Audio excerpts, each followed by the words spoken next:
Buka Google Chrome, try Google Chrome, bagian search, ambil Flow AI, type Flow AI. Okay, Google Flow, klik. Okay, pilih account Gmail itu. Sehari dapat 50 kredit. Okay, pergi dekat ChatGPT. Okay, master prompt. Semua ni kita pakai. Nanti kita edit je. Okay, copy dulu. Kemudian pergi dekat, okay, kita nampak ni foto saya yang muka depan ni. Nampak yang tulis ni projek ni. Kita pilih ni projek. Guna Google, guna Gmail kita sendiri. Sehari dapat 3 video, cuma 50 kredit. Kita upload daripada foto library. Okay, kita pilih kita punya selfie lah. Okay, collection, favorite. Okay, saya pilih yang ni. Ni semua guna AI je. Okay, kita tunggu dia sekarang tengah loading image tu. Kita siap, baru kita tekan ni. Masuk image yang kita nak buat tu. Ni image kalau niaga, ni saya kata niaga pembalik lah.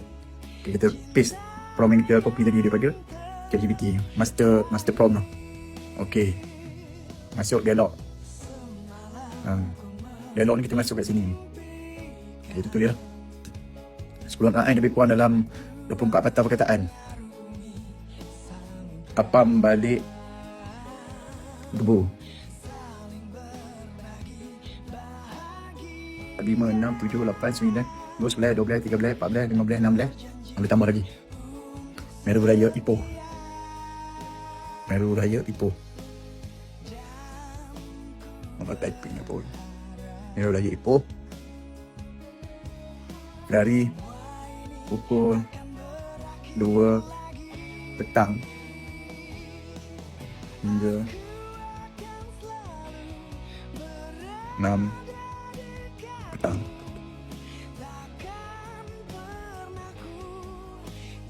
Okey.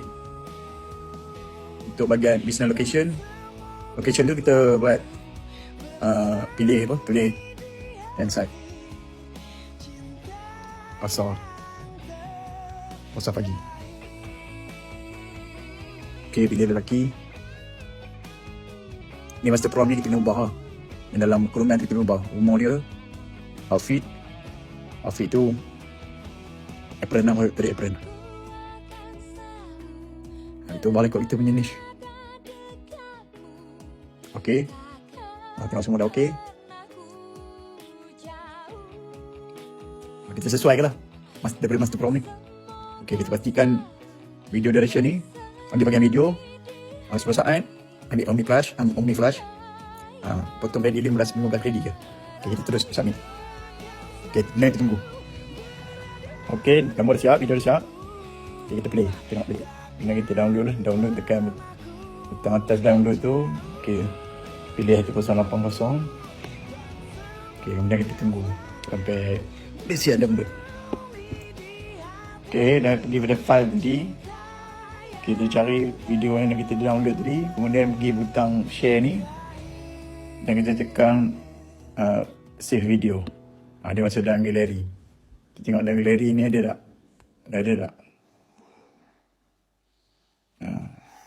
Kita check dah ada dah ni dalam galeri.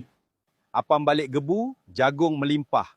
Kacang hancur ranggup, mai datang ke tapak wayang pacak Meru Raya Ipoh dari pukul 2 petang hingga 6 petang.